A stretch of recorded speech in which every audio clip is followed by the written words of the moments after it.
some creationists will tell you that we're not animals. We are animals. We eat, we sleep, we reproduce, we defecate, we do all those nasty things we don't like to talk about in public, but by golly, every one of us does them. If that doesn't make us animals, what does? Do we have dominion over the animals? Of course we do. We've got all the power. Give birth to an ape? Well, we can't do that. I've already talked about, chimpanzees are the closest to us genetically, but there's a little problem with the chromosomes.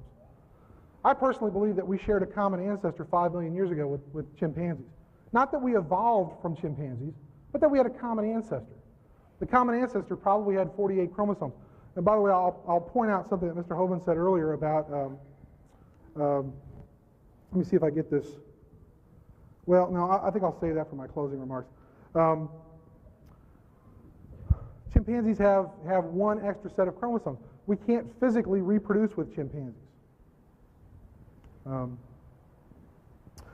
thing I will point out is if we're talking about kinds here, and we have to talk about relatedness, chimpanzees, I said, were 98.2% similar to humans, but gorillas are about 94%, and orangutans are about 92%. Now, if they're all ape kind and they all have one common designer, then why aren't they all equally dissimilar? You see what I'm saying? Why aren't gorillas 98.2% genetically the same as we are? Why are they a little bit different? Because we understand that they evolved at a slightly different time period. Gorillas, in fact, emerged a little bit earlier. Chimps and humans split about 5 million years ago. Gorillas split off about 10 million years ago. Orangutans about 17 million years ago. The fossil record, by the way, agrees with that. We find the fossils in the correct stratigraphic profile, and the dates match up. We find the first orangutans emerging about 17 to 20 million years ago. The first gorillas show up about 10 to 15 million years ago. The first chimpanzees show up between about 5 and 8 million years ago. The first humans show up about 5 million years ago. Anytime you get two lines of evidence, it's not like I'm telling you that geology has the answer or genetics has the answer, but they correlate with each other. Genetically, we see that they're about where they should be in terms of how closely related we are. And the same thing we look at in the fossil record in geology, and we can see that matches up fairly closely. Thank you. All right, thank you. My response, if evolution is true, why don't we have apes instead of babies? I would agree there's certainly a genetic difference. I think I would disagree a little when he said, as far as humans are animals, though I've seen some would make me want to believe that. I think it depends on who gets to decide where the classifications are drawn. If you divide them up, for instance, maybe God's classification system is not the same as Carolus Linnaeus's classification system. It could be that God considers whales, since they live in the water, part of the fish family. Now we've decided to divide them up based on whether they breathe air above water and have milk glands and have hair, et cetera, et cetera.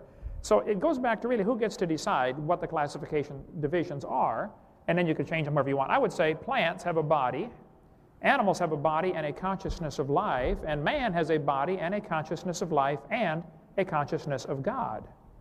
There's something very different between man and the animals. None of the animals have culture, like music and thoughts, and express their words and their emotions in writing, and pass down this information generation after generation. So I'd say we're very different than the animals. I would not want to do that.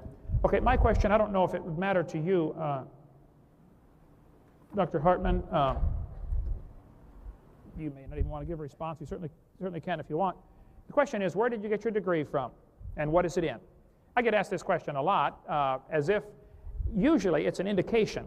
When someone starts attacking a man personally, which is often what it leads to, these kind of questions, and I'm not saying it is, but often it is, that's an indication they're losing the debate on common sense, logic, and other things, and so they're starting to look for an ad hominem attack on the individual. This is like the Western Union guy comes with a telegram, and you read the telegram, and you don't like what it says, so you shoot the messenger boy. That's what happened. So the question, do you have a PhD? The dictionary definition of PhD is a doctor of philosophy. I went to a small, non-accredited Christian university in Colorado Springs, Patriot University. I earned a Doctor of Philosophy degree. There's their phone number. Call them up if you don't believe me. They have about 400 students. They have about 25 graduates every year. There were 3 graduating that year with me with a PhD in education. My degree is in education. It's from a non-accredited school. I don't argue credentials with anybody. If you don't like to call me Dr. Hovind, call me Kent or Hey You or whatever I don't care, but deal with the issue, okay? The issue is not whether a person has a degree. I worked very hard for my degree. I don't know if other people work hard for theirs or not. But when a person gets to the point where they're attacking you personally, that's an obvious sign they are losing the debate. So keep that thought in mind. Thank you. Well, let me just remind everybody that I didn't ask this question. So, and I don't participate in the ad hominem, I'm not going to attack Dr. Hovind at all. Where did I get my education and what subject? I have a Bachelor's of Arts degree from the University of Missouri, granted in 1990, in anthropology, and I have a PhD, a Doctor of Philosophy, from Texas A&M University, Giga Maggies, right? From 1996, also in anthropology. My dissertation was in archaeology, and it's available, by the way, if you want to look at it, through University of Microfilms. I didn't bring a copy of my diploma, but I have it hanging on my wall if anyone cares to look at it. That's the answer to that question. Oh, my question. Well, I love this question. How, if we evolved from apes, why do we have a consciousness, know what is right and wrong? Some of these are in pencil and they're kind of hard to read. How, if we evolved from apes, why do we have a conscience, know what is right and wrong, and apes do not?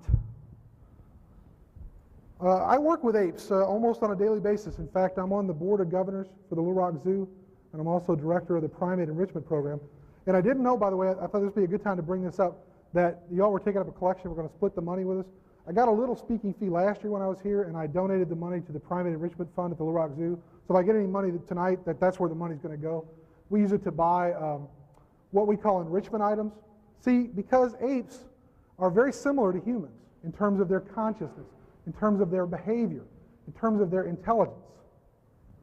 You know, for example, that chimpanzees have been given human intelligence tests and have scored in the low 60s, which is just below normal for human intelligence.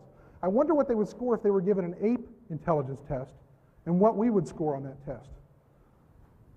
See, I think they do know right from wrong. I work with these guys on a regular basis.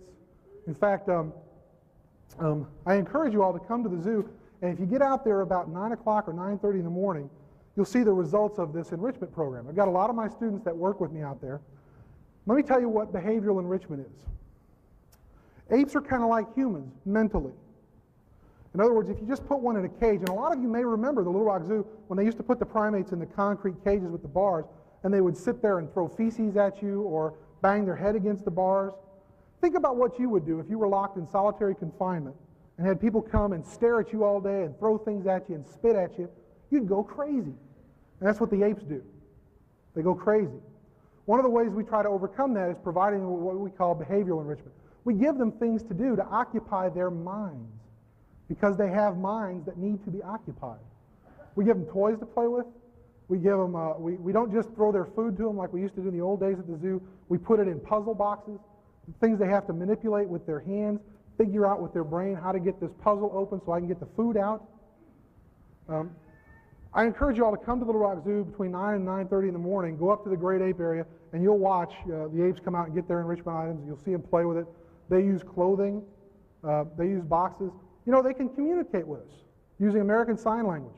I had an interesting debate with a linguistics professor one time who said that apes don't understand language. They do simple mimicry. And I said, well, you know, WashU